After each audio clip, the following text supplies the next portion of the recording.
খুব ঠান্ডা? যুব সমাজের এত ঠান্ডা লাগে কেন? এই বয়সে এত ঠান্ডা লাগে কেন? এখন তো রক্ত গরম থাকার কথা, নাকি? ঠান্ডা লাগে খুব? তাহলে তো সমস্যা। আচ্ছা, এটা তো শীতকাল চলছে, নাকি? শীতকাল সম্পর্কে দুটো কথা বলে দিয়ে আপনার উপকার হবে ইনশাল্লাহ, আমাদের উপকার হবে ইনশাল্লাহ।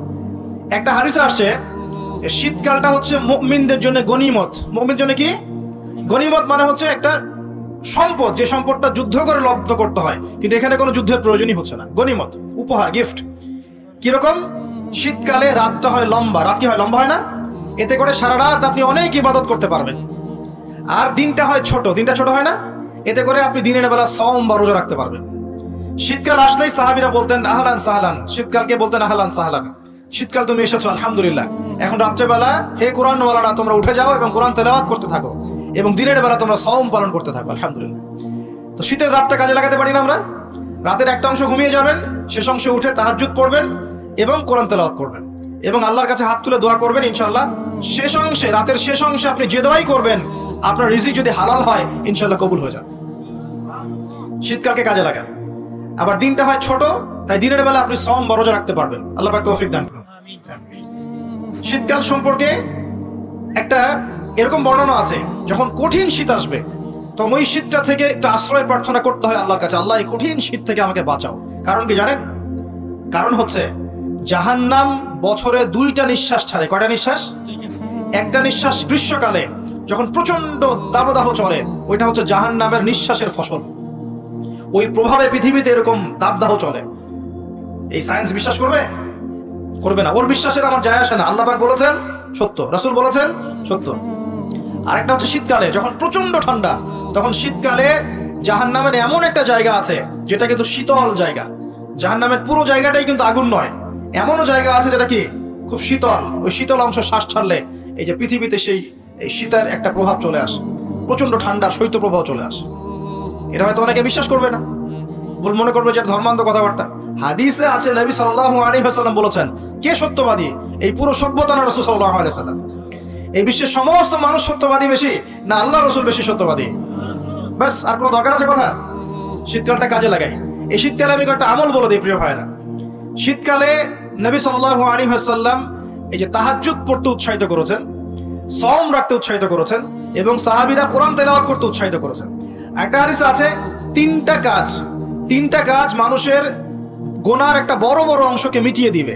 1 নম্বর কাজ হচ্ছে সংকটকালীন অবস্থায় দান। মানে আপনার দান করার এখন সামর্থ্য খুব কম, টাকা পয়সার টানা হেঁচড়া আছে, এখন আপনি দান করছেন, এই দানের বিনিময়ে আল্লাহ পাক গুনাহ আপনার মাফ করে দিবেন ইনশাআল্লাহ। 2 নম্বরটা হচ্ছে যে কঠিন গরম পড়েছে, এই গরমের দিনে আপনি রোজা রেখেছেন, তৃষ্ণার্ত থেকেছেন, এই গরমে রোজা রাখার কারণে আপনার গুনাহ মাফ হয়ে যাবে ইনশাআল্লাহ। আরেকটা কাজ হচ্ছে প্রচন্ড শীতকাল, এই যে এখন শীতকাল পড়ছে, এই শীতকালে আপনি ঠান্ডা পানিতে ওযু করছেন কষ্ট করে, এই ওযুর বদৌলতে আপনার গুনাহগুলো মাফ হয়ে যাবে ইনশাআল্লাহ। এই 3টা কাজ শীতকালে পাওয়া যাচ্ছে না? 3 নম্বর কাজটা শীতকালে পাওয়া যাচ্ছে না, যে শীতের সময় পূর্ণাঙ্গ রূপে ওযু করলে আপনার গুনাহগুলো মাফ হয়ে যাবে ইনশাআল্লাহ।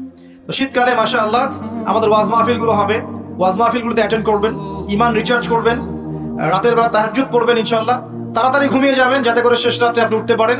রাতটা লম্বা হবে, একটা অংশে কোরআন তেলাওয়াত করবেন, একটা অংশে দোয়া করবেন ইনশাআল্লাহ তাআলা। আল্লাহ পাক দুনিয়া আখিরাতের যত হাজত আপনার পূর্ণ করে দিবেন ইনশাআল্লাহ। আর দিনের বেলা সম্ভব হলে সওম রাখবেন। আরেকটা কাজ আমাদের করা উচিত, এটা আমি মাহফিলের মাধ্যমে অ্যানাউন্স করছি, আমাদের উচিত শীতকালে আশপাশে যে দরিদ্র শীতার্থ মানুষগুলো আছে, স্পেশালি গ্রামাঞ্চলে, দেশের উত্তরাঞ্চলে কিন্তু প্রচুর শীত পড়ে, এরকম বিভিন্ন অঞ্চলে কিন্তু প্রচুর শীতার্থ মানুষ আছেন। এই শীতার্থ মানুষদের জন্য সামর্থ্যবানদের উচিত হবে শীত বস্ত্রের ব্যবস্থা করা, কম্বল হোক, অন্যান্য গরম কাপড় হোক, এগুলোর ব্যবস্থা করে বিভিন্ন ফাউন্ডেশন বা সংগঠন বা পলিটিক্যাল অ্যাসোসিয়েশন বা মসজিদ মাদ্রাসা এগুলোর উদ্যোগে এই শীত বস্ত্রগুলো মানুষের মাঝে বিতরণ করার চেষ্টা করতে হবে ইনশাআল্লাহ তাআলা। পারা যাবে না ইনশাআল্লাহ? আমরাও নিয়াত করছি ইনশাআল্লাহ এই শীতে আমরা পুরো বাংলাদেশ ব্যাপী আমাদের সামর্থ্য অনুযায়ী মানুষের সাদাকাগুলোকে কালেক্ট করে আমরা শীত বস্ত্র বিতরণ করবো ইনশাআল্লাহ তাআলা। এবং আমরা রিকোয়েস্ট করবো আপনাদের দানের হাতটাকে প্রশস্ত করতে। তবে মনে রাখবেন, কখনো যদি দেখেন যে আমার নামে বা আমাদের ফেসবুক আইডি ইউজ করে, পোস্টকে ইউজ করে কেউ দান সদকা চাচ্ছে, এনশিওর না হওয়া পর্যন্ত কেউ দান করবেন না। এরকম প্রচুর প্রতারক ফ্রড বের হয়েছে যারা আমাদের নাম ইউজ করে কিন্তু মানুষের কাছে টাকা পয়সা চাওয়ার চেষ্টা করছে। আমি কখনো মানুষের সামনে এইভাবে কোনো প্রজেক্টের জন্য টাকা পয়সা চাই না। যদি চাই এইভাবে জনসমক্ষে এসে বলবো যে এই প্রজেক্টের জন্য চাচ্ছি।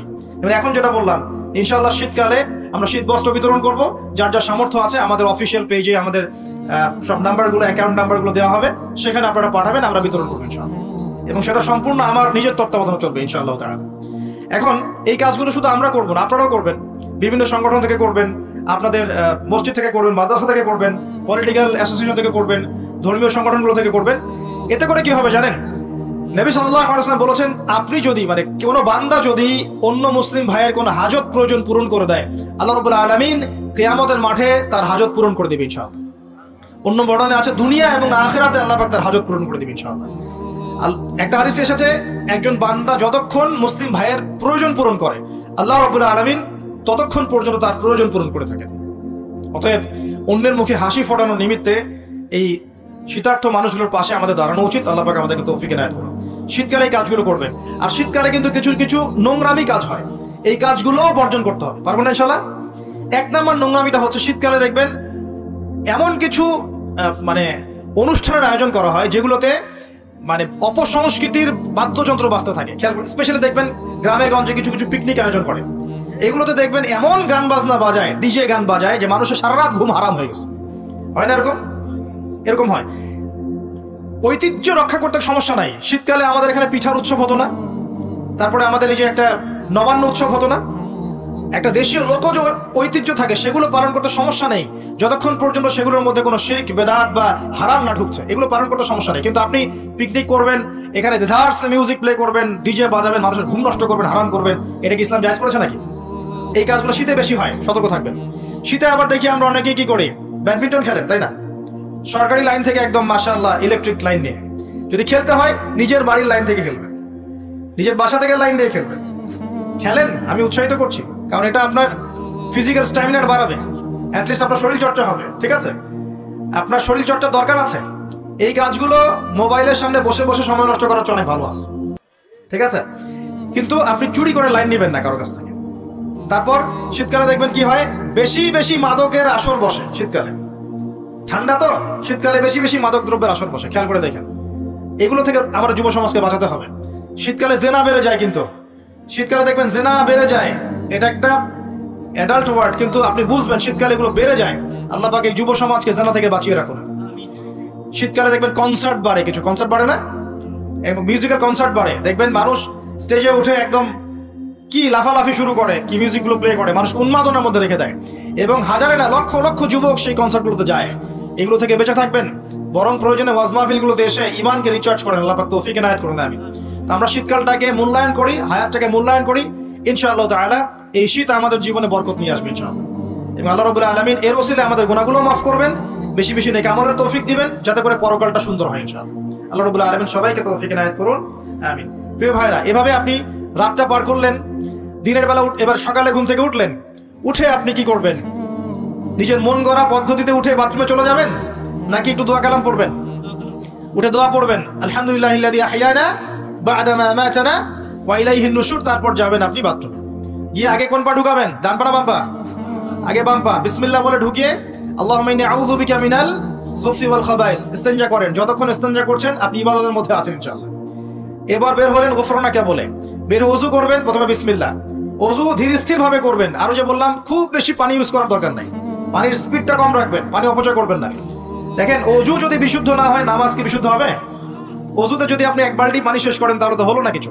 ওযুতে পরিমাণ মতো পানি ইউজ করেন, তারপরে ওযু শেষে কালিমা শাহাদা পড়লে আপনার জন্য জান্নাতের দরজাগুলো খুলে যাবে ইনশাআল্লাহ।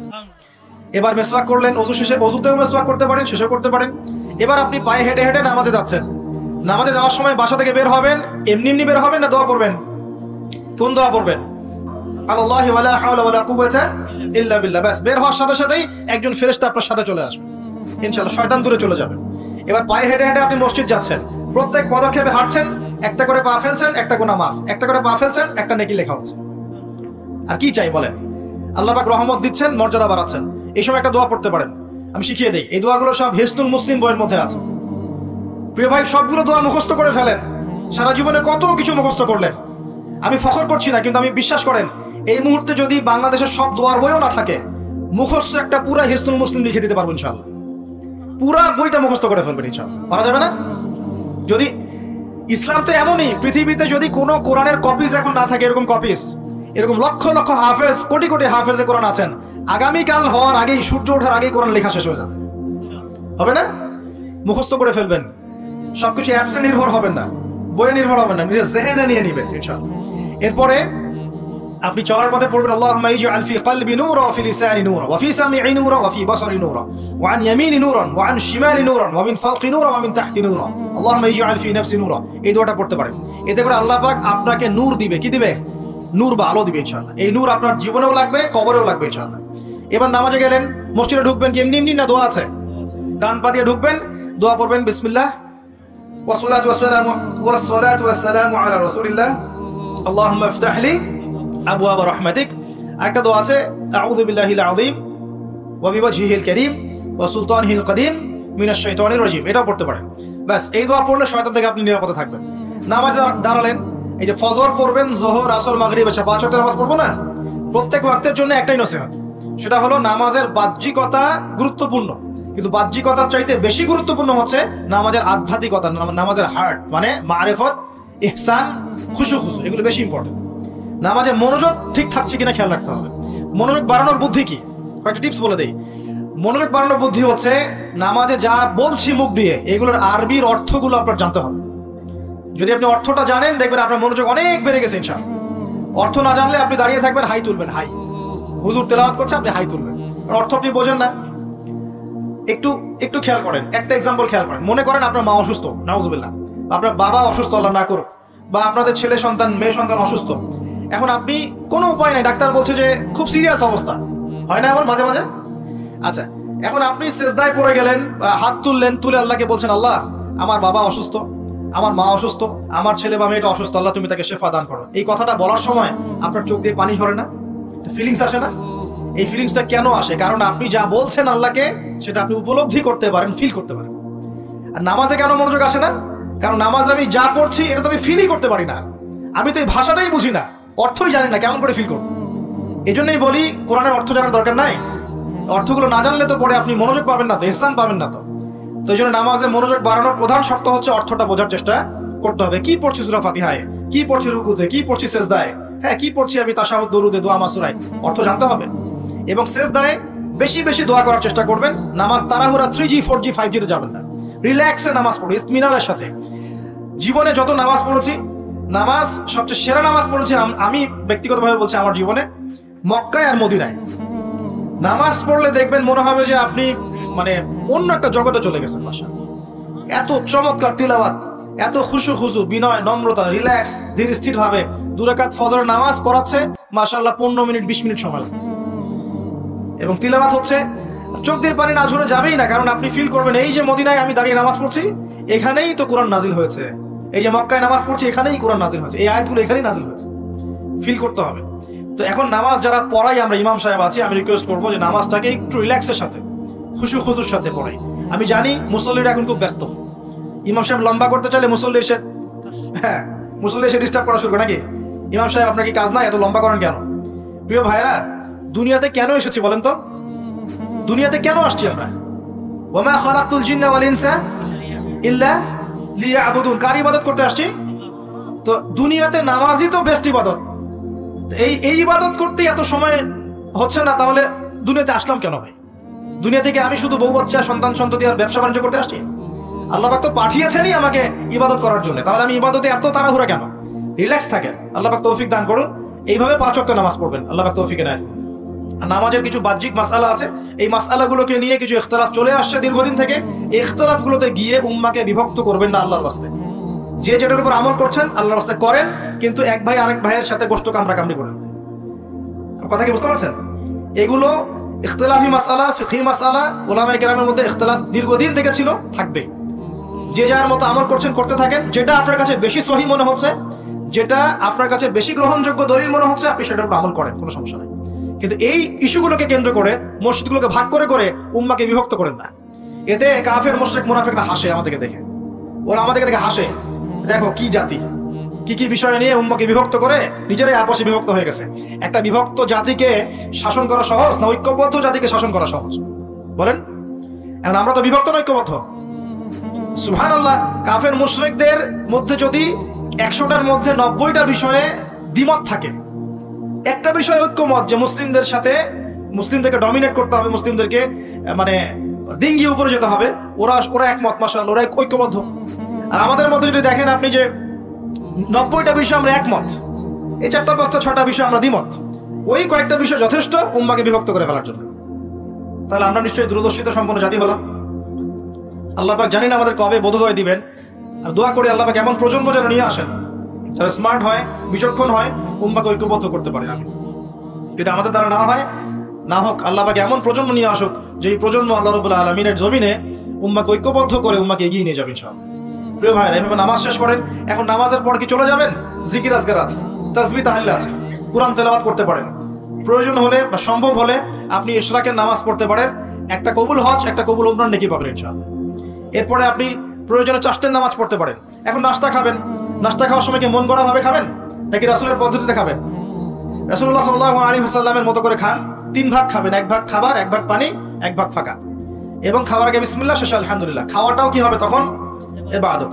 এভাবে আপনি পড়াশোনা করবেন। এরপরে স্কুলে যাবেন বা কলেজে যাবেন বা বিশ্ববিদ্যালয়ে যাবেন বা আপনার চাকরি ক্ষেত্রে যাবেন, ব্যবসা ক্ষেত্রে যাবেন, বিভিন্ন জায়গায় চলে যাবো আমরা। এখন কি নামাজ তো পড়লাম রাসূলের মতো, তাহাজ্জুদ পড়লাম রাসূলের মতো, ওযু ইস্তেঞ্জা খাবার খেলাম রাসূলের মতো। এখন কি আমি অর্থনৈতিক জীবনে গিয়ে রাসূলের খেলাফ চলবো? আমি কি শিক্ষা ক্ষেত্রে গিয়ে রাসূলের খেলাফ চলবো? আমি কি পরিবারে এসে এখন রাসূলের আদর্শের বিরুদ্ধে চলবো? তাহলে কি আমি পরিপূর্ণ মুসলিম হতে পারবো? তাহলে সমাধান কি? ব্যবসা করতে গিয়েছেন, এখানে ব্যবসার সুন্নত আছে। মাপে কম দিতে পারবেন না, পণ্যে ভেজাল মিশাতে পারবেন না, কাউকে ঠকাতে পারবেন না, ঠিক আছে, মজুতদারি করতে পারবেন না, আপনি কৃত্রিম সংকট তৈরি করতে পারবেন না। ব্যবসার মূলনীতি মেনে চলবেন, ইনশাআল্লাহ আপনি এখানেও নেকি পাবেন ইনশাআল্লাহ। বরং সৎ ব্যবসায়ী হলে পরে আপনি নবীদের সাথে হাসর করতে পারবেন ইনশাআল্লাহ। চাকরি করতে গিয়েছেন, এখন কি ফাঁকি দিবেন কাজে? নাকি ঘুষ নিবেন? এখানে কি আপনি সুদ খাবেন? এখানে কি আপনি দুর্নীতি করবেন? এখানে আপনার চয়েস। আপনি যদি করেন ক্ষতিগ্রস্ত হবেন। ইবাদত বন্দেগীর জীবনে আপনি মুসলিম হলেও এই ক্ষেত্রে কিন্তু আপনি পরিপূর্ণ মুসলিম হতে পারছেন না। আবার যদি সমাজে যান, এখানে কি আপনি কি মন গড়া সব কাজ করবেন, মন গড়া বিধান প্রয়োগ করবেন? এটা কিন্তু আপনার চয়েস। কিন্তু যদি আপনি করে ফেলেন, তাহলে ওই ক্ষেত্রে আপনি পরিপূর্ণ মুসলিম হতে পারলেন না। এভাবেই জীবনের প্রত্যেকটা ক্ষেত্রে যদি আমরা রাসূলের আদর্শ মেনে চলি, অটোমেটিকলি সমাজে শান্তি, শৃঙ্খলা, স্থিতিশীলতা চলে আসবে ইনশাআল্লাহ। তখন ঈসা আলাইহিস সালামের অনুসারী যারা ভালো ছিল তাদেরকে বলা হয় নাসারা। কি বলা হয়? নাসারা। তখন বনু ইসরাইল কিন্তু 2 ভাগে ভাগ হয়ে গেছে। একটা এই যে বনু ইসরাইল নাম থেকে ইহুদ হয়ে গেল কেন? ওই যে মাসিহকে চিনতে ব্যর্থ হলো তাই, মাসিহকে হত্যার চেষ্টা করলো তাই। এরপর থেকে ওদেরকে আর বনু ইসরাইল বলা হয় নাই, বলা হচ্ছে ইহুদ। কি বলা হচ্ছে? ইহুদ। আরেকটা সুযোগ নবী সাল্লাল্লাহু আলাইহি ওয়াসাল্লাম ছিলেন, যখন নবী সাল্লাল্লাহু আলাইহি ওয়াসাল্লাম কেউ চিনতে ব্যর্থ হলো, তখন তাদেরকে বলা হলো মাগদুবি আলাইহিম ওয়ালাদ-দাল্লিন, অভিশপ্ত বলা হলো। তারপরে ইহুদ থেকে বলা হলো কি? মাগদুব, অভিশপ্ত। আগে নাম ছিল বনু ইসরাইল, মাসিহকে চিনতে ব্যর্থ হওয়াতে নাম হয়ে গেল কি? ইহুদ। আবার নবী সাল্লাল্লাহু আলাইহি ওয়াসাল্লাম কেউ চিনতে ব্যর্থ হওয়াতে নাম হলো মাগদুব। মাগদুব মানে কি? অভিশপ্ত। এই যে আমরা প্রত্যেক নামাজে পড়ি না, গায়রিল মাগদুবি আলাইহিম ওয়ালাদ-দাল্লিন, আল্লাহ আমাদেরকে মাগদুবদের পথে নিও না আর দল্লিনদের পথে নিও না। মাগদুব ইজ ইকুয়াল টু ইহুদ আর দল্লিন ইজ ইকুয়াল টু নাসারা, খ্রিস্টান। এখন আমরা বাংলাদেশের মাটিতে শুনি যে তারা নাকি মুশরিক ছিল। আল্লাহ পাক বলছেন তারা মাগদুব। আর বাংলার মাটিতে অনেকে বলেন, অনেক নামধারী স্কলার্স, তারা বলেন স্কলারশিপ অফ ইসলাম, তারা বলছেন যে ইহুদিরা মূর্তি পূজা করতো না, মুশরিক ছিল না। আর যে এখানে আমরা বলেন নাউজুবিল্লাহ, আল্লাহ পাক বলেছেন মাগদুব, অভিশপ্ত। তো ওইটা আমার টপিক না, ওইদিকে আমি যাচ্ছি না, আমি আলোচনা শেষ করে দিচ্ছি, 5 মিনিট সময় নিচ্ছি। এখানে আপনি দেখেন প্রথম চান্সটা কি ছিল? ফিরে আসার, মাসিহকে চিনতে পারলো না। দ্বিতীয় চান্স হচ্ছে নবী সাল্লাল্লাহু আলাইহি ওয়াসাল্লামের ইতাআত, সেটা করলো না। কিভাবে? মদিনায় বসে আছে তারা, আল্লাহর নবী 13 বছর মক্কায় দাওয়াত দিয়ে আসলেন, মনে আছে? 13 বছর মক্কায় দাওয়াত দিয়ে আসলেন, নিজে তিনি হিজরত করে আসলেন ইহুদিদের দরজায়। এমন না যে তারা গিয়েছে মক্কায়, ব্যাপারটা কেমন? বরং নবী সাল্লাল্লাহু আলাইহি ওয়াসাল্লাম 13 বছর মক্কায় দাওয়াতি কাজ করে হিজরত করে, এই মক্কা 13 বছর তো কি হয়েছে আপনারা জানেন, প্রচন্ড কষ্ট, নির্যাতন, নিপীড়ন সহ্য করে গুটি কয়েক সাহাবীকে নিয়ে তিনি চলে আসলেন কোথায়? মদিনায়। এই মদিনায় বসবাস করছে বাকি ইহুদিরা, বনু কুরাইজা, বনু কাইনুকা, বনু নাজির আর খায়বারের মধ্যে কিছু। এই এতটুকু বাকি আছে ওদের পৃথিবীতে, আর কিন্তু নাই। ওই রুলিং স্টেট থেকে এই পর্যায়ে চলে আসছে। শেষ চান্স, নবী সাল্লাল্লাহু আলাইহি ওয়াসাল্লামের যদি আনুগত্য করে তাহলে ইনশাআল্লাহ আল্লাহ মাফ করে দিবেন, বরং ডাবল নেকি দিবেন। আল্লাহ বলেছেন ওই নবীকে মানানো নেকি দিবেন, আবার এই নবীকে মানানো নেকি দিবেন। কিন্তু আল্লাহ নবী তাদের ঘরের সামনে আসলেন, তাদের কিবলাকে অনুসরণ করে 16 মাস নামাজও পড়লেন, সুবহানাল্লাহ। তাদের স্মরণে যে আশুরার সওম রাখলেন, তাই না? নাজাতে মুসা, আমরা রাখলাম না সওম। কেন ওদের কিবলা ফলো করলাম? একাত্মতা পোষণ করার জন্য, যে আমরা সবাই এক, সবাই মুসলিম, প্রত্যেক নবী আল্লাহর পক্ষ থেকে আসছেন। লা নুফাররিকু বাইনা আহাদিন মির রুসুলি, এটা প্রমাণ করলাম আমরা। শুধু তাই না, ওখান থেকে মেরাজও হলো, সুবহানাল্লাহ। আল্লাহ নবীকে ওখানে নিয়ে যাওয়া হলো, সেখান থেকে মেরাজ হলো, ওখানে তিনি নবীদের ইমামতি করলেন। সমস্ত নবী ইমামতি কে করলেন? নবী মুহাম্মদ সাল্লাল্লাহু আলাইহি ওয়াসাল্লাম। কোন জায়গা থেকে? মক্কা থেকে না বাইতুল মুকাদ্দাস? বাইতুল মুকাদ্দাস। তাহলে ইহুদিদের সাথে আমরা কিন্তু সত্য একদম ওদের ঘরে নিয়ে গেলাম, কিন্তু এরপরেও বনু কুরাইজা, কাইনুকা, নাজির স্বীকার করলো। লাস্ট চান্স, গড শেষ। শুধু যে স্বীকার করলো না তাই না, বরং তারা একাধিকবার আমাদের নবী সাল্লাল্লাহু আলাইহি ওয়াসাল্লামকে হত্যার চেষ্টা করলো।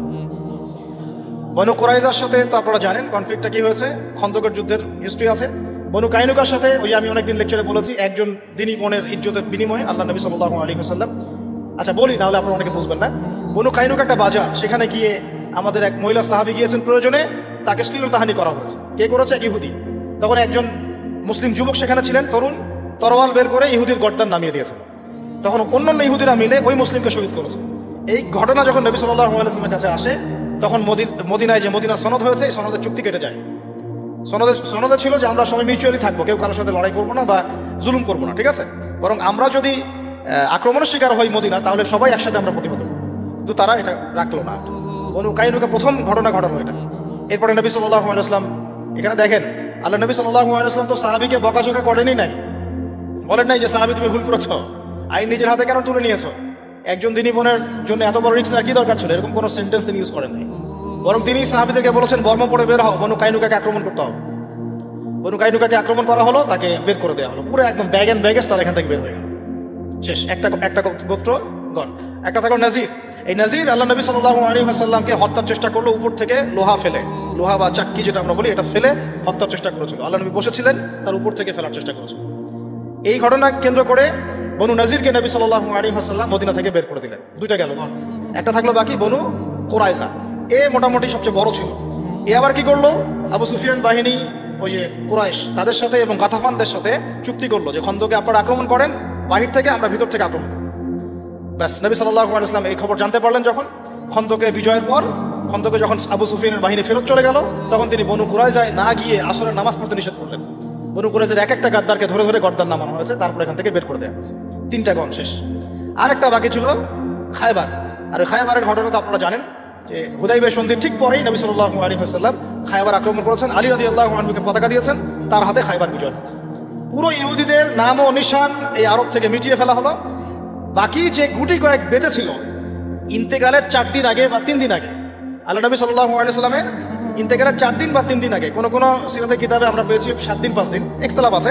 তিনি বললেন, আমাদের নবীজি বললেন, বাকি যে ইহুদিরা আছে এই জাজিরাতুল আরবের মধ্যে, সবগুলোকে একটা একটা করে ধরে ধরে এখান থেকে বের করে দিবেন। কে বললেন? আমাদের নবী সাল্লাল্লাহু আলাইহি ওয়াসাল্লাম। এরপরে নবী সাল্লাল্লাহু আলাইহি ওয়াসাল্লামের আদেশটা বাস্তবায়ন করেছেন আবু বকর সিদ্দিক, ওমর ইবনে খাত্তাব, ওসমান বিন আফফান, আলী ইবনে আবি তালিব। পুরো জাজিরাতুল আরব মানে পুরো আরব বিশ্ব থেকে ওদেরকে বের করে দেওয়া হয়েছে। এই বের করে দেওয়াটা কি অন্যায় হয়েছে? এর নবীদেরকে হত্যা করা জাতি, আল্লাহ নবীকে হত্যার চেষ্টা করেছে, জুলুমের উপর জুলুম, কিভাবে তাদের উপর আর রহম করা যায়, সব চান্স ক্লোজ, শেষ। এতগুলো সুযোগ তো আমরা পাই নাই, যত সুযোগ ওরা পেয়েছে। এরপরে নবী সাল্লাল্লাহু আলাইহি ওয়াসাল্লামের 4 খলিফার যুগ শেষ। 5 মিনিট এদিকে মনোযোগ দেন, জাস্ট 5 মিনিট। নবী সাল্লাল্লাহু আলাইহি ওয়াসাল্লামের 4 খলিফার যুগ শেষ। 4 খলিফার যুগ ছিল 30 বছর। কত বছর? 30 বছর। তারপরে উমাইয়াদের যুগ চলেছে 97 বছর। কত বছর? তারপরে আব্বাসীয়রা এসেছে, আব্বাসীয়দের যুগ চলেছে প্রায় 550 বছর। তারপরে ফাতেমিরা একদিকে ছিল, আন্দালুসি একটা খিলাফা ছিল, মোগলরা ছিল, আফগানরা ছিল, আবার সালাউদ্দিন আইয়ুবী রাহিমাহুল্লাহ একটা সালতানাত ছিল, আবার এখানে চেঙ্গিদের একটা ছিল, আর ওসমানীয়দের একটা ছিল। এই যে 1200, এটা মোটামুটি 1250 বছর। আল্লাহ নবীর ইন্তেকালের পর থেকে প্রায় 1250 বছর হবে আর কি, 1200-1250 বছর। এই 1200-1250 বছরে তারা আর কোনোদিনও এই বাইতুল মুকাদ্দাসে ঢুকতে পারেনি, শুধুমাত্র কয়েকটা ক্ষেত্র ছাড়া। ওই ক্ষেত্রগুলোর 1 নম্বর ক্ষেত্র হচ্ছে 1099 সালে। কত সালে? 1099 সালে তারা একবার ট্রাই করলো ক্রুসেড যুদ্ধের মধ্য দিয়ে ওই জায়গায় ঢোকা, এবং তারা সফলও হয়েছিল। তারা সেটাকে দখল করতে সক্ষম হলো। কেন দখল করতে সক্ষম হলো? কারণ তখন মুসলমানদের চরিত্র বনু ইসরাঈলের মতো হয়ে গিয়েছিল। কথা বুঝতে পারছেন কি?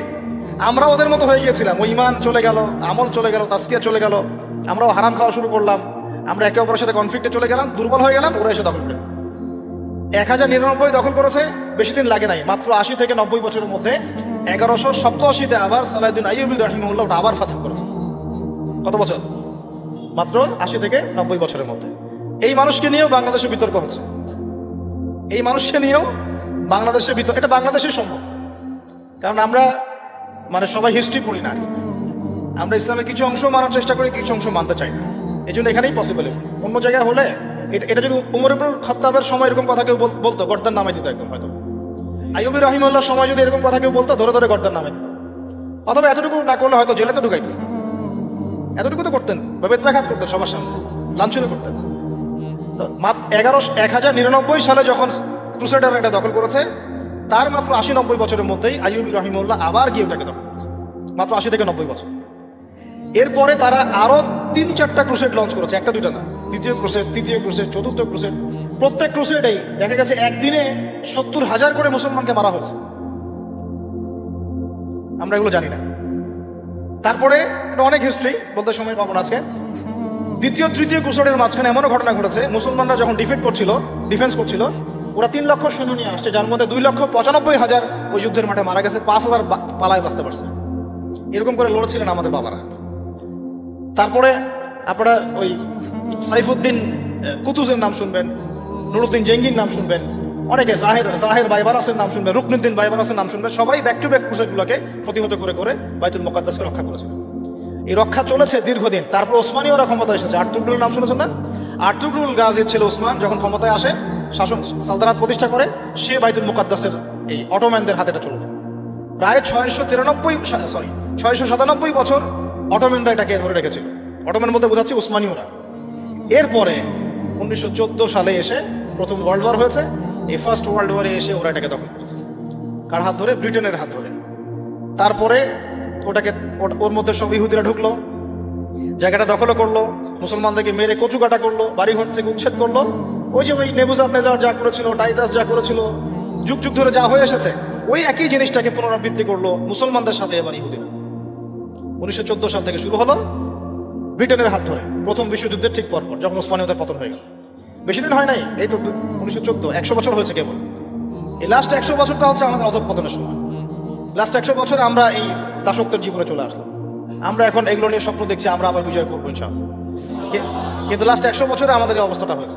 14তে ঢুকে আস্তে আস্তে রাষ্ট্রটাকে বড় করার চেষ্টা করেছে। দফায় দফায় সংঘাত হয়েছে। প্রথম দিকে মুসলমানরা শান্তিপূর্ণভাবে অ্যাক্টিভিটিস নিত, সভা হতো, সেমিনার হতো, সিম্পোজিয়াম হতো, মিছিল হতো। 1933 পর্যন্ত এভাবে চলেছে। তারপর 1933-এর পরে 33 থেকে 40-এর মধ্যে আল কাসাম ব্রিগেড তৈরি করা হয়েছে। আল কাসাম ব্রিগেড এর নেতৃত্ব দিয়েছিলেন ইজউদ্দিন কাসাম। কি নাম? ইজউদ্দিন কাসাম। তিনি এটাকে সশস্ত্র আন্দোলনের রূপ দিয়েছিলেন। তখন ওদের সাথে আমাদের সশস্ত্র জিহাদগুলো শুরু হয়েছে, আবার নতুন। এটা অক্টোবর মাসে শুরু হয় নাই, 1914 সাল থেকে শুরু হয়েছে, যখন তার এই জায়গা দখল করেছে। আমাকে বলেন তো ফিকহের ফতোয়া কি হবে যখন তার এই জায়গাটা দখল করবে? ওই দিন থেকেই কি জিহাদ ফরজ হয়ে যায়নি ওখানে? হয় নাই? এবং ওই যে সুদীর্ঘ 100 বছরে যে মুসলমানরা করে আসছে, তাহলে এটা কি নতুন করে তারা লঞ্চ করলো না? 100 বছর থেকেই হচ্ছে। ইতিহাস না জানলে মানুষ মনে করবে যে অক্টোবর থেকে শুরু হলো, মনে হয় ন। ইজউদ্দিন কাসাম এটা 1935 থেকে 40-এর মধ্যে ফর্ম করা হয়েছে। দীর্ঘদিন এভাবে চলতে আসে 48 সাল পর্যন্ত ব্রিটেনের সহযোগিতায় তারা ওই রাষ্ট্রের মধ্যে ঘাঁটি গেড়ে বসতে পারে। কত সাল পর্যন্ত? 48। তারপরে ওয়ার্ল্ডের মধ্যে একটা পরিবর্তন আসে। ওই যে 45-এ যখন সেকেন্ড ওয়ার্ল্ড ওয়ার হয়, তখন রুলিং স্টেট চেঞ্জ হয়ে যায়। ব্রিটেনের জায়গায় চলে আসে আমেরিকা, এবং আমেরিকার হাত ধরে ওরা আরো শক্তিশালী হওয়া শুরু করে। ব্রিটেন ওদেরকে পেলে পোষে বড় করেছিল, আমেরিকা তাকে আরো বেশি তেল দেওয়া শুরু করলো। আস্তে আস্তে ওকে একদম ওই শিশু শাবক থেকে একদম দানবের রূপ দিল। কথা বোঝার চেষ্টা করেন। ব্রিটেন ওকে শিশু শাবকের মতো মানে লালন পালন করেছে, আর ইউএসএ আসা রুলিং স্টেট হওয়ার পর ওকে দানবের আকৃতি দিয়েছে। সব ধরনের support, economic support, political support, geopolitical support, মিডিয়ার সাপোর্ট, প্রযুক্তির সাপোর্ট, পারমাণবিক ওয়েপন্স, এভরিথিং তারা প্রোভাইড করেছে। করে 48 থেকে নিয়ে এই যে এখন 23 পর্যন্ত দফায় দফায় 4টা বা 5টা বড় বড় যুদ্ধ হয়েছিল। 1963-তে হয়েছে, মনে আছে আপনাদের? 50-তে হয়েছে, 63-তে হয়েছে, তারপরে আপনার 72-এ হয়েছে, তারপরে ওই যে বাদশা ফয়সালের অয়েল বয়কট হয়েছে 73-এর দিকে, 74-এর দিকে, মনে আছে আপনাদের এগুলো হিস্ট্রি? 4টা 5টা ওয়ার হয়েছে আরব ইসরায়েল। এই কারেন্ট অ্যাফেয়ার্সগুলো পড়ে দেখেন, আপনারা পাবেন। 4টা 5টা দফায় হয়েছে, কিন্তু কোনোটাতেই মুসলমানরা আর পেরে ওঠে নাই। লাস্ট এই 100 বছরে মুসলমান আর পেরে ওঠে নাই। 5টা 6টা রাষ্ট্র মিলে একা তার সাথে লড়তে পারে নাই। সে একা 5-6টা রাষ্ট্রের এগেনস্টে লড়েছে। আপনি কি মনে করছেন তাদেরকে? তারা ওই আগের ওই দুর্বল অবস্থায় নাই, তারা সবকিছু নিয়ন্ত্রণ নিয়ে নিয়েছে ওই জায়গা থেকে, এই দুটো রাষ্ট্রের হাত ধরে ধরে। প্রত্যেকটা ডিপার্টমেন্ট ওয়াইজ আমি মেনশন করলাম কোন কোন ডিপার্টমেন্টে। তারপরে আস্তে আস্তে যখন ইন্তেফাদা শুরু হলো 80 দশকের দিক থেকে 83, 87, 94 এই করতে করতে 1993-তে অসলো শান্তি চুক্তি হয়েছিল। আপনারা পড়ে দেখুন। দ্বিজাতি, এর আগে আবার দ্বিজাতি নীতি হয়েছে, ইত্যাদি ইত্যাদি। দ্বিজাতি নীতি মুসলমানরা কখনো মানে নাই। কেন আমরা দুটো রাষ্ট্রনীতি মানব? ওটা আমাদের জায়গায় আমাদের এক রাষ্ট্রনীতি থাকে। তোমরা এখানে বাইরে থেকে ঘুরে এসে জুড়ে বসছো, এখান থেকে তোমরা চলে যাবো, তোমরা উড়ে এসে জুড়ে বসো, তোমরা চলে যাবে, আমরা কেন এটাকে ভাগের নীতিতে যাবো? মুসলমানরা যায়নি কখন। অসলো শান্তি চুক্তির পরে যখন মুসলমানদের মধ্যে নমনীয়তা আসলো, তখন সৃষ্টি হয়েছে হামাস। এটা এখন হয়নি, 1993-তে 1994-এ হয়েছে, 1994 সালের দিক থেকে। তারপরে আস্তে আস্তে আস্তে আস্তে ওরা শক্তিশালী হওয়া শুরু করলো, এবং চতুর্দিক থেকে ইয়েমেনের সাপোর্ট, এদিকে ইরানের সাপোর্ট, কিছু কিছু ক্ষেত্রে আরব কান্ট্রিগুলোর সাপোর্ট, কাতার, কুয়েত, আবুধাবি, লেবানন, জর্ডান, এদের সাপোর্টে আস্তে আস্তে ওরা ওই জায়গাটুকুর মধ্যে তাদের কার্যক্রম পরিচালিত করতে থাকে। আমি যদি বলি যে বিগত 50 বছরে আমরা কি একটাও ক্ষেপণাস্ত্র তৈরি করতে পারলাম না? এই বিশ্বে এই ধরনের প্রযুক্তি ছাড়া কেউ টিকে থাকতে পারে? এটা কি ঢাল তলোয়ারের যুগ যে ওরা এগুলো বানাবে আর আমরা ঢাল তলোয়ার নিয়ে বসে থাকবো? কি করলাম আমরা বলেন? আপনারা তো রাগ করেন কথা বলে, রাগ না করে একটু ভালো করে মন দিয়ে শুনেন না, মন দিয়ে চিন্তা করেন না। কি করলাম আমরা এতদিনে? আমাদের 50টা ক্ষেপণাস্ত্র থাকার কথা ছিল, আমাদের 50টা পারমাণবিক অস্ত্র থাকার কথা ছিল। কিসের ভিত্তিতে আমরা লড়াই করবো? কিসের ভিত্তিতে আমরা লড়াই করবো? মিয়ানমার যদি আমাদেরকে কালকে চাপ দেওয়া শুরু করে, আমরা কিসের ভিত্তিতে লড়াই করবো? কি নিয়ে লড়াই করবো? এমনকি পুরো মুসলিম বিশ্বের বড় বড় পরাশক্তিগুলোর সাথে আমাদের সম্পর্ক কতটুকু ভালো? ইরান বুঝে ফেলতেছে যে রাশিয়ার সহযোগিতার দরকার আছে, কারণ রাশিয়া হচ্ছে এখনকার আমেরিকাদের বিরুদ্ধে একটা সুপার পাওয়ার, তাই না? অনেক কান্ট্রি এখন ওদের সাথে যুদ্ধ করতে গেলে রাশিয়ার সাথে বন্ডিং করে। এটা ওয়ার্ল্ড অ্যাফেয়ার্স। আমরা বিগত 50 বছরে কি করতে পারি না, ব্যর্থতার ইতিহাস রচনা করা যাবে। কি বলতেছেন আপনি? কি বলতে চান? এটা রচনা করা যাবে একটা ইতিহাস। আমার কথা রাগ করেন না প্লিজ। এখন আমাদের 50টা পারমাণবিক অস্ত্র থাকার কথা ছিল, অ্যাটলিস্ট না থাকুক 5টা তো থাকার কথা ছিল। ওরা যদি আমাকে তাক করে রাখে, আমিও তাক করে রাখতাম। বেটা তুই মারলে আমি মেরে দেবো, যা। উত্তর কোরিয়ার মতো একটা কান্ট্রি, আমার সাবজেক্টে এইগুলা, আমরা ইউনিভার্সিটিতে এগুলোই পড়েছি। ও একটা কান্ট্রি, কতটুকু কান্ট্রি জানেন? উত্তর কোরিয়া দক্ষিণ কোরিয়া একসময় মারামারি করতো, এই মারামারি লাগিয়ে দিয়েছিল পশ্চিমারা। পরে উত্তর কোরিয়ার প্রেসিডেন্ট ওই বলা থেকে বের হয়ে যায়, বলা থেকে বের হয়ে চায়নার সাথে বন্ডিং শুরু করে, রাশিয়ার সাথে বন্ডিং শুরু করে ওদের সাপোর্টে সে আস্তে আস্তে আস্তে নিউক্লিয়ার ডিভাইসগুলো তৈরি করা শুরু করেছে। করার পরে এখন এই মাত্র বেশি না, 20 থেকে 25 বছরে ওরা এমন একটা জায়গায় চলে গেছে, খাইতে পারুক না পারুক পারমাণবিক বোমা একদম তাক করে রেখে দিয়েছে। পশ্চিমারা ওখানে নাক গলাতে পারে না, ও নাক গলাতে পারে আমার কাছে এসে, আমাকে বলে স্যাংশন দিবে, আমাকে বলে তোমাকে ভিসা নীতি বাতিল করে দিব। আমাকে বলতে পারে, ওকে বলতে পারবে না তো, কারণ ওর কাছে ওইরকম অস্ত্র আছে, দিবে একটা মেয়েরা যা বেটা আসে। ওর পার্ল হারবার আছে সামনে জাপানের ওখানে।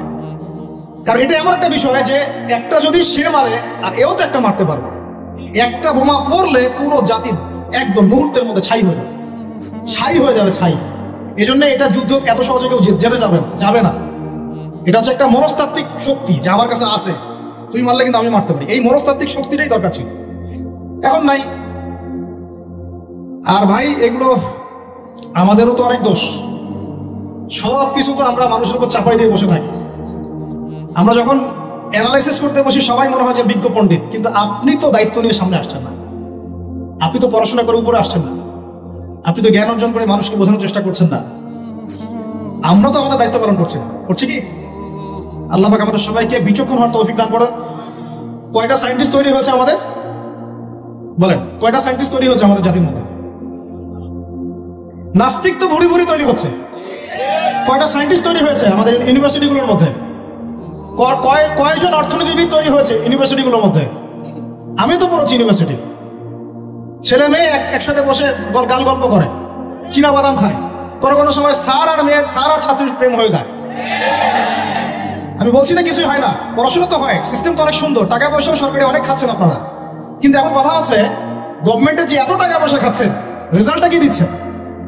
কি জাতীয় উপহার দিচ্ছেন আপনারা? কোন প্রজন্ম উপহার দিচ্ছেন? এগুলো কি গভর্নমেন্ট টাকা? আপনারা কি মনে করেন? এই ট্যাক্সের টাকাকে কি মনে করেন? এগুলো মানুষের আমানত, রক্ত ঘাম করা পয়সা। আপনাকে বেতন দেওয়া হচ্ছে, আপনাকে ফ্ল্যাট দেওয়া হচ্ছে, আপনাকে গাড়ি দেওয়া হচ্ছে, ওগুলোর দিকে তো চোখ দেন না। আমরা একটু এক্সকরলা গাড়িতে চললেই একদম নজরদারির মধ্যে চলে আসি। গাড়ি কোথেকে আসলো? আমার গাড়ির দাম তো 6 লাখ টাকা না 7 লাখ টাকা, আপনার গাড়ির দাম তো 50 লাখ টাকা। আর এগুলো আমাদেরকে মানুষ ভালোবেসে হাতিয়ে দিয়েছে। আপনাকে ভালোবেসে না দিলে আমি কি করতে পারি? আমার কিছু করার আছে? তো মূল জায়গাগুলো তো আমরা দেখি না। সব সমস্যা ইসলামকে নিয়ে চুলকানি নাকি? খালি ইসলামকে নিয়ে চুলকানি হয়? মূল জায়গায় আসেন। আমি বলেছি, চ্যালেঞ্জ করেছি, একটা মাঠের মধ্যে আপনি সমস্ত সেকুলার মহলের টিচারদেরকে একত্রিত করেন, আপনি উদ্যোগ নিয়ে করেন দেখি, করে সবার কোরআন তেলাওয়াত টেস্ট করেন। আমি চ্যালেঞ্জ করতেছি 10% কোরআন তেলাওয়াত ঠিক থাকবে না। তাদের হাতে আপনি একটা জাতি করতেছেন, তাহলে শিক্ষা তো এই অবস্থা হবেই। ব্যাংলা তো আপনাকে শিখাবে, আর কি শিখাবে? ইসলাম এবং জেনারেল শিক্ষা, ইসলামী শিক্ষা, এইটাকে সমন্বয় করাটা এখন সময়ের দাবি হয়ে গেছে। এই দুটোকে সমন্বয় না করতে পারলে আল্লাহর কসম এই জাতিকে বাঁচাতে পারবেন না আপনি। এখন টিকটক দেখতেছেন, সামনে কোন টক আসবে আল্লাহ ভালো জানে, আল্লাহ ভালো জানে। এখানে এখানে আপনার ঘরেও তো দেখবেন যে একটা অপদার্থ পয়দা হয়ে গেল। কত এরকম ছেলে তার বাবা মাকে বৃদ্ধাশ্রমে পাঠিয়ে দিল, সন্তানের হাতে মা খুন হলো। এই তো কয়েকদিন আগে এক পুলিশ অফিসার খুন হয়েছিল এক সন্তানের হাতে, মনে নাই আপনাদের এগুলা? তাহলে আমরাই তো আমাদের ঘরে সাপ তৈরি করতেছি। ভাববেন না যে এগুলোর ফলে শুধু সমাজে একটা প্রভাব বিস্তার হবে, আমার ঘরে কিছু হবে না, কখনো না। আমিও এফেক্টেড হবো, আমার ঘরেও আসবে। এখন আল্লাহ রাব্বুল আলামিনের কাছে খালি দোয়া করতে পারি আমরা, আল্লাহ পাক যেন আমাদেরকে এমন যোগ্য যোগ্য ব্যক্তি উপহার দেন আল্লাহর পক্ষ থেকে। যে হোক সে X Y Z, however he is, আমরা কোনো দলের মানুষ না, কোনো পলিটিক্যাল পারসন না। এক্স ওয়াই জেড যে হোক না কেন, আমরা চাই সৎ, যোগ্য, ইমানদার মানুষ। সৎ, যোগ্য, ইমানদার মানুষ যারা তাদের এই ক্ষমতাটাকে, এই প্রতিভাটাকে দিনের জন্য কাজে লাগাবে। এরকম মানুষ চান না আপনারা? এটা দোয়া করতে হয়, আল্লাহ যেন কবুল করে দেয়, আমিন। আর আমাদেরকেও হতে হবে আনুগত্যশীল, এবং আমরা শান্তিপূর্ণ কোনো পরিবেশের মধ্যে বিদ্রোহ করতে যাব না। কারণ এগুলো করলে রাষ্ট্রের আরো ক্ষতি হয়, উপকারের চেয়ে কি হয়, ক্ষতি বেশি হয়। আমরা দোয়া করব, চেষ্টা চালাবো, আল্লাহ রাব্বুল আলামিনের কাছে মুজাহাদা চালিয়ে যাব, এবং আমরা গঠনমূলক সমালোচনার মধ্য দিয়ে আমরা তাদের কাজের পজিটিভ নেগেটিভ বিষয়গুলো উপস্থাপন করতে পারি। এরপর যদি তারা দাওয়াত কবুল না করে, তাদের কবর তাদের, আপনার আমার কবর আমাদের। লাকুম দীনুকুম ওয়ালিয়া দীন। ব্যাস, এটা আমাদের দায়িত্ব। এখন আমার কথাটা আমি গুছিয়ে নিব, কনক্লুশনের দিকে একটু আমার দিকে মনোযোগ দেন। আর শেষে গিয়ে আমি আপনাকে 5টা প্রশ্ন করবো। কয়টা ভাই? সেরা 5 জন, যে 5 জন অ্যান্সার দিতে পারবেন তাদের জন্য আমি হাদিয়া নিয়ে আসছি। 5টা বই আমি আমার পক্ষ থেকে উপহার দেবো ইনশাআল্লাহ। ঠিক আছে? এই যে লেকচারটা দিয়েছি এর উপরেই 5টা প্রশ্ন হবে ইনশাআল্লাহ। দেখবো কে কতটুকু লেকচার শুনেছে। কনক্লুশনটা এখন শোনেন। পুরো বিশ্বের প্রেক্ষাপটটা এখন আমাদের অনুকূলে না। আমার সাথে বলেন তো, কি বললাম? পুরো বিশ্বের প্রেক্ষাপটটা আমাদের অনুকূলে না। বিশ্বের বড় বড় সেক্টরগুলো মনে রাখবেন, বড় বড় সেক্টরগুলো হচ্ছে 1 রাজনীতি, 2 ভূ রাজনীতি, 3 অর্থনীতি, 4 সংস্কৃতি, 5 শিক্ষা এবং 6 প্রযুক্তি। কটা বললাম? 6। এই প্রতিটা বিষয় এখন আমরা নিয়ন্ত্রণ করি না, এটাই বাস্তব, এটাই সত্য। কারা নিয়ন্ত্রণ করে? ইসলামের দুশমনরা করে। ইসলামের দুশমনরা করে। এবং দুশমন বলতে সব ইহুদি, সব খ্রিস্টান নয়। মনে করবেন না যে হিন্দু ভাই ইসলামের দুশমন, না, সবাই ইসলামের দুশমন না। তাদের মধ্যে অনেক ভালো মানুষ আছে, ইহুদিদের মধ্যেও কিছু ভালো মানুষ আছে। একজন ইহুদি সকালবেলা এসে ইহুদি যুদ্ধ করেছিল, একটা সেজদাও দেয় নাই, বেচারা শহীদ হয়ে জান্নাতে চলে গেছে। ইহুদিদের মধ্যে আব্দুল্লাহ বিন সালামের মতো বড় আলেম ছিলেন। সব ইহুদি না, আর সব খ্রিস্টান না। সব খ্রিস্টানদের মধ্যে বাদশা নাজাশীর মতো মানুষ ছিলেন, মুসলমানদেরকে আশ্রয় দিয়েছিলেন। তাহলে কারা সমস্যা? জায়নিস্টরা। কারা? ইহুদি খ্রিস্টানদের মধ্যে একটা দল আছে, একটা ইউনিটি আছে, বন্ডিং আছে, এটাকে আমি অ্যালায়েন্স বলি। এটা হচ্ছে জায়নিস্ট মুভমেন্ট, জায়নবাদী। এটা নিয়ে একটা বই আছে, অনেক বই আছে, ইউনিভার্সিটিতে অনেক বই পড়ানো হয়। এখন একটা বই ভালো চলছে, the secrets of Zionism, the secrets of Zionism. এই বইটাও পড়লে আপনারা বুঝতে পারবেন, অনেক কিছু বুঝতে পারবেন। তো হেনরি ফোর্ডের লেখা, উনি আগে জায়নি ছিলেন, পরে বের হয়ে আসছেন, তওবা করে ফিরে আসছে আর কি। তো এরা হচ্ছে এই বিষয়গুলো নিয়ন্ত্রণ করে, প্রতিটা বিষয়, প্রত্যেকটা বিষয়, ব্যাংকিং সিস্টেম থেকে শুরু করে পলিটিক্যাল অ্যাফেয়ার্স, এভরিথিং। আমাদের হাতে কিছু নাই, কিন্তু আমরা বললাম যে ফিউচারে ঈসা আলাইহিস সালাম আসবেন এবং এটা কায়েম করবেন। এই তো কনক্লুশন। তাহলে মাঝখানে যে সময়টা বাকি আছে, এই সময়টাতে কাদের হাতে বা কোন বৈশিষ্ট্য ধারণ করতে পারলে আমাদের হাতে এই বিষয়টা হবে? এই তো প্রশ্ন, না? এই না বিষয়টা? মাঝখানে একটা সময় তাহলে বাকি। সামনেও দেখলাম কি হতে যাচ্ছে, ঈসা ইবনে মারিয়াম আসবেন, ইমামুল মাহদী আসবেন, এই খেলাফা কায়েম হবে ইনশাআল্লাহ। তবে মাহদী আবার আনাচে কানাচে অনেক মাহদী বের হচ্ছে, এগুলো মাহদী না। ভুলেও এসবের পাত্তা দিবে না, একদমই পাত্তা দিবে না। আমার কাছে শুনেন, এগুলো নিয়ে আমরা স্টাডি করতেছি না দীর্ঘদিন থেকে। মালহামা না হওয়া পর্যন্ত মাহদী আসবেন না। কি হওয়া পর্যন্ত? মালহামা মানে গ্রেট ওয়ার, বিশাল যুদ্ধ, এক ম্যাসাকার যুদ্ধ, মানে 99% কম্পিউটার মারা যাবে। যোদ্ধা না, 100 জনের মধ্যে 99 জন মারা যাবে। যে বাঁচবে সে মনে করবে আমি সেই ব্যক্তি যে বাঁচবে, সবাই আশা নিয়ে যাবে ওখানে। কি নিয়ে হবে যুদ্ধ? ইরাকের ইউফ্রেটিস নদীর সোনার পাহাড়কে কেন্দ্র করে। ইরাকের ইউফ্রেটিস নদীর, ফোরাত নদীর সোনার পাহাড়কে কেন্দ্র করে। আর বললাম যে হোলি ল্যান্ড তারা চায়, ওই নীলনদ থেকে ফোরাত এই পুরোটাই হোলি ল্যান্ড, নীলনদ থেকে ফোরাত পুরোটাই হোলি ল্যান্ড, ওরা পুরোটাই দখল করতে চাচ্ছে। ওরা শুধু গাজা চায় না। লাস্ট 100 বছর থেকে ওরা এই মিশনে হাঁটতে হাঁটতে হাঁটতে মোটামুটি এখন 70-80% জায়গায় কিন্তু দখল করে ফেলেছে, ফেলে নাই? ওইটা আরেকটা ইস্যু, ইনশাআল্লাহ প্যালেস্টাইনে আরেকদিন কথা হবে। এখন মূল কথায় আসেন। যদি 100 জন মানুষ দেখে যে অমুক এক মেয়ের সাথে এই ছেলে বিবাহিত ব্যক্তি রেপ করা বা পরকীয় সম্পর্ক করার কারণে এই শাস্তি দেওয়া হয়েছে, বাকিরা এই পাপে উৎসাহ পাবে না পাপ ছেড়ে দিবে? এটা বোঝার জন্য কি খুব বেশি কমন সেন্সের দরকার আছে? একজন ধরেন সমকামিতা করেছে, শাস্তি দেওয়া হবে মৃত্যুদণ্ড, ইসলামের বিধান। এখন বাকিরা দেখলো, তারা কি উৎসাহ পাবে না ওটা ছেড়ে দিবে? হত্যার বদলে হত্যা, কেউ যদি কারো চোখ উপড়ে ফেলে তারও চোখ উপড়ে ফেলতে হবে, কোরআনের বিধান। কেউ যদি কারো কান কেটে ফেলে ওরও কান কেটে ফেলতে হবে। দাঁত ভুজি মেরে ভেঙে দিয়েছে, ওরও দাঁত কি করবে? ভেঙে দেবে। জান নিয়ে নিয়েছে, জানের বদলে জান, কিসাস। এই বিধান যদি সবাই দেখে তাহলে কি পাপ বাড়বে? হত্যাকাণ্ড বাড়বে না কমবে? এখন আমাকে বলেন তো, বর্তমান প্রচলিত যে বিষয়গুলো চলছে পুরো বিশ্বে, আমি বাংলাদেশ নিয়ে কথা বলি না খুব একটা, কারণ আমাদের চিন্তা বিশ্ব নিয়ে। কি নিয়ে? আল্লাহ পাকের, আমার এটা কি ভৈরব না? আল্লাহ পাকের ভৈরবের কোনো পরোয়া নাই তো, আল্লাহ পাকের ঢাকার কোনো পরোয়া নাই, আল্লাহ পাকের বাংলাদেশের কোনো পরোয়া নাই, আল্লাহ পাকের পাকিস্তানের কোনো পরোয়া নাই। আল্লাহ রাব্বুল আলামিনের কোন দেশের মানুষের উপর আল্লাহ পাকের কোনো পরোয়া নাই। আল্লাহ সুবহানাহু ওয়া তাআলা চাইলে ইসলাম ইয়েমেনে কায়েম করতে পারেন, সিরিয়াতে করতে পারেন, অস্ট্রেলিয়ায় করতে পারেন, ওই আমেরিকায় করতে পারেন, রাশিয়াতেও করতে পারেন। কার হাতে ক্ষমতা? আল্লাহ পাকের কোনো পরোয়া নাই আমাদের। আমরা যদি আমাদের কাজ ঠিকঠাক মতো করি আমরা সফল হব, যদি না করি আমাদের লস। আল্লাহ রাব্বুল আলামিনের লস বলতে কিছু নাই, আছে? আল্লাহ পাকের কিছু যায় আসে না, আমরা জাস্ট একটা সুযোগ পেয়েছি মাত্র। তো এই জন্য আমাদের মূল জায়গাটা হচ্ছে জেরুজালেম। মূল জায়গাটা কি? ওইখান থেকে পুরো বিশ্ব ইসলামী খেলাফতটা কায়েম হবে সামনে, এটা হাদিসের মধ্যে আসছে। এবং আমাদের কন্টিনেন্টের মধ্যে খোরাসান একটা বরকতময় জায়গা। এটা কোন জায়গা সেটা আপনারা স্টাডি করে দেখে নেবেন। নবী সাল্লাল্লাহু আলাইহি ওয়াসাল্লাম হকপন্থীদের একটা জামা এখানে থাকবে এমনটা হাদিসে পাওয়া যায়। এবং তারা যুদ্ধ করতে করতে করতে করতে শেষ পর্যন্ত বাইতুল মুকাদ্দাস জয় করবে ইনশাআল্লাহ। এটা হতে যাচ্ছে। তাহলে আমরা কিন্তু হকের অনেক কাছাকাছি আছি। আমরা যদি সুযোগ নষ্ট করি এটা আমাদের ব্যর্থতা। আল্লাহ পাকের কোনো কিছু যায় আসে না, আপনি সিজদা করেন বা না করেন। একজন আলেম আমাকে বলেছিলেন, ওনার কাছে দার্স নিচ্ছিলাম, উনি বলছিলেন যে এই যে রাস্তার মধ্যে আমরা যখন হাঁটি একটা পোকা পড়ে আছে, ধরেন একটা ফল পড়ে আছে, ফলের মধ্যে পোকা ধরে গেছে, বাজার করতে গিয়েছে একটা ফল দেখছেন ওর মধ্যে পোকা পড়ে গেছে। এমনকি আমরা ওয়াশরুমে যাই, ওয়াশরুম যদি মাইক্রোস্কোপ দিয়ে দেখেন ব্যাকটেরিয়া আছে না নাই? আছে না? ওরা পর্যন্ত আল্লাহর তাসবিহ পাঠ করে, সুবহানাল্লাহ। আল্লাহ পাক তো আমার নামাজের মুখাপেক্ষী না, আল্লাহ পাক তো আপনার নামাজের মুখাপেক্ষী না। আপনি পড়ছেন না, আপনি হতভাগা। আসমান জমিনে সবাই আল্লাহর তাসবিহ পাঠ করছে।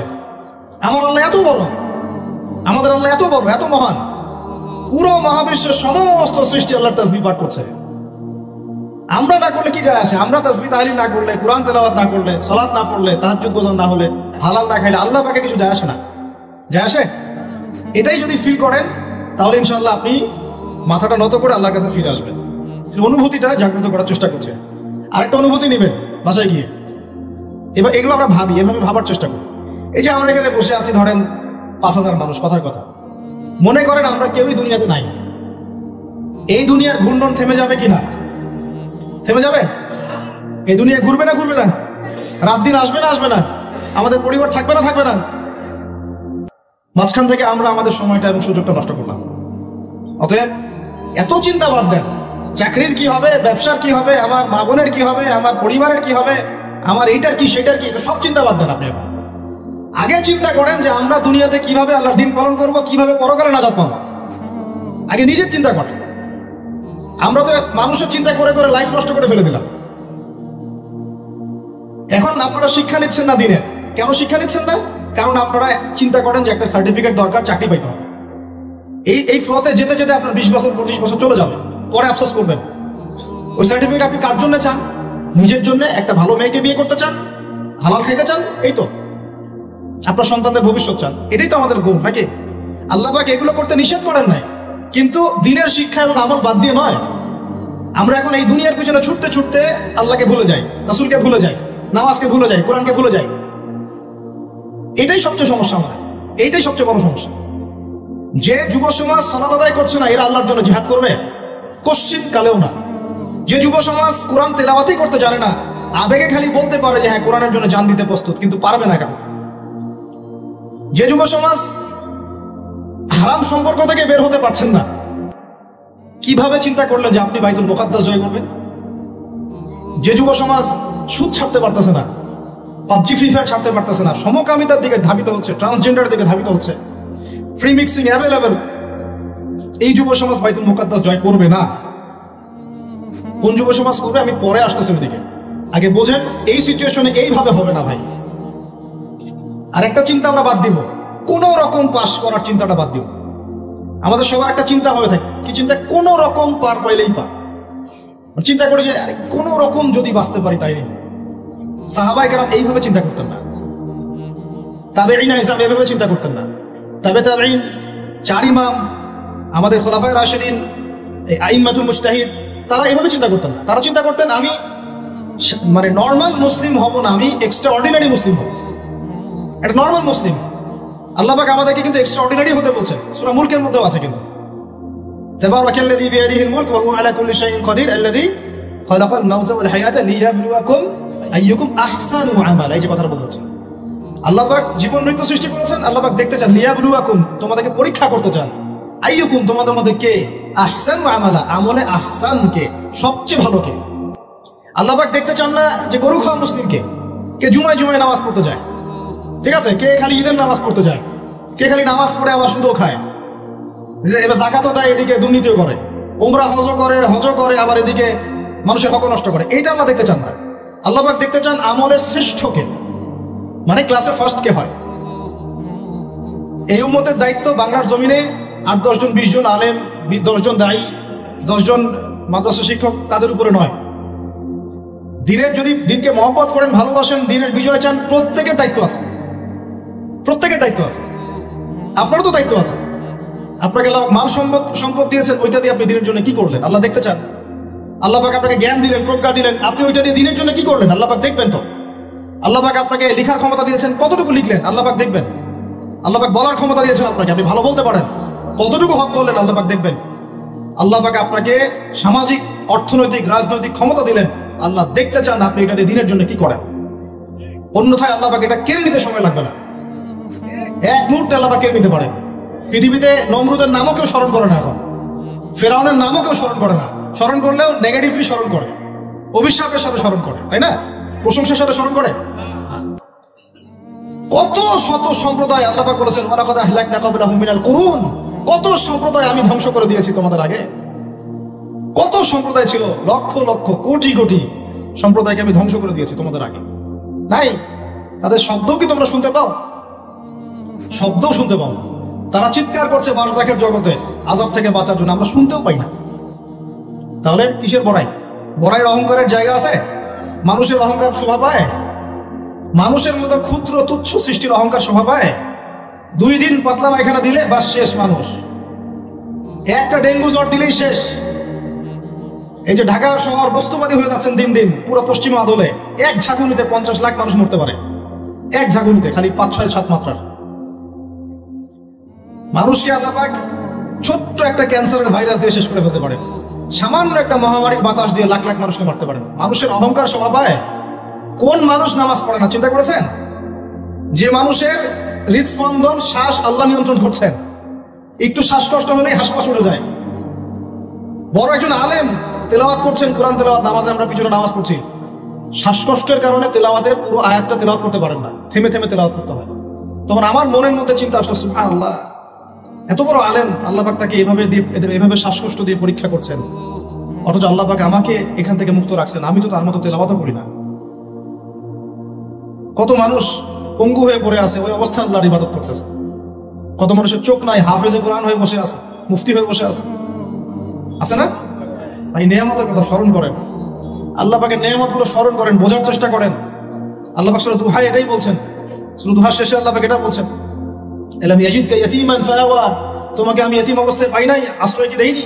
ووجدك ضالا فهدى ووجدك عائلا فأغنى فأما اليتيم فلا تقهر وأما السائل فلا تنهر وأما بنعمة ربك فحدث। তুমি আল্লাহ পাকের যে নিয়ামতগুলো আল্লাহ দিয়েছেন এগুলো মানুষকে বর্ণনা করতে থাকো, বলতে থাকো, খালি উপলব্ধি করেন যে আল্লাহ পাকের কত নিয়ামতে আপনি আছেন, বাস আর কিছু লাগবে না। আর আপনি আমি না থাকলে দুনিয়া থেমে থাকতো না, সব চলতো। তাহলে কিসের জন্য, কাদের জন্য আমরা এই হায়াত এবং সময়, রুজি, এনার্জি, যৌবন নষ্ট করছি ভাই? আমাকে বলেন, কাদের জন্য করছেন? যে আল্লাহর হাতে আপনার প্রাণ, একটু প্রেশার আপ ডাউন করলেই শেষ, একটু শ্বাসকষ্ট হলেই শেষ, একটু মহামারী দিলেই মাস শেষ। সেই মানুষ নামাজ পড়ে না, সেই মানুষ যাকাত দেয় না, সেই মানুষ বলছে যে পর্দা এই যুগে চলে না, ওই যুগে চলতো। সেই মানুষ মুসলমানদেরকে বলছে এরা এখন মৌলবাদী হয়ে যাচ্ছে। সেই মানুষের সারাদিন কাজ প্রোপাগান্ডা হচ্ছে ইসলামের বিরুদ্ধাচরণ করা, প্রিন্ট মিডিয়া দিয়ে, ইলেকট্রনিক মিডিয়া দিয়ে, ইত্যাদি ইত্যাদি। কোন মানুষের? যেই মানুষের এতটুকু ক্ষমতা নাই যে নিজে আগামীকালের খবর নেবে, নিজে আগামীকালের খবর নেবে, এইটুকু ক্ষমতা যে মানুষের নাই, সেই মানুষ আছে এই কাজ করে বেড়াচ্ছে। আল্লাহ পাক আমাদের সঙ্গে কথাগুলো বোঝার তৌফিক দান। আল্লাহ পাক সর্বপ্রথম আমাকে জানা অনুযায়ী আমল করা তৌফিক দান করেন, যা বলি তার উপর আমল করা তৌফিক দান করেন, এবং আপনাদের সবাইকে শোনা অনুযায়ী আমল করা তৌফিক দান। আমি বলছিলাম কায়েম আর দাওয়া এক জিনিস নয়। আমি দাওয়া দিচ্ছি, ইসলামের কথা বলছি, দাওয়াতের ক্ষেত্রে এই বিষয়গুলো খেয়াল রাখবেন। কেন একটা সমাজের মধ্যে সুদের প্রসার বাড়বে? কেন বাড়বে? কেন একটা সমাজের মধ্যে, মুসলিম সমাজে খ্রিস্টান মিশনারিরা অবাধে দাওয়াতি কাজ করবে এবং দলে দলে মানুষকে খ্রিস্টান বানাবে? কেন?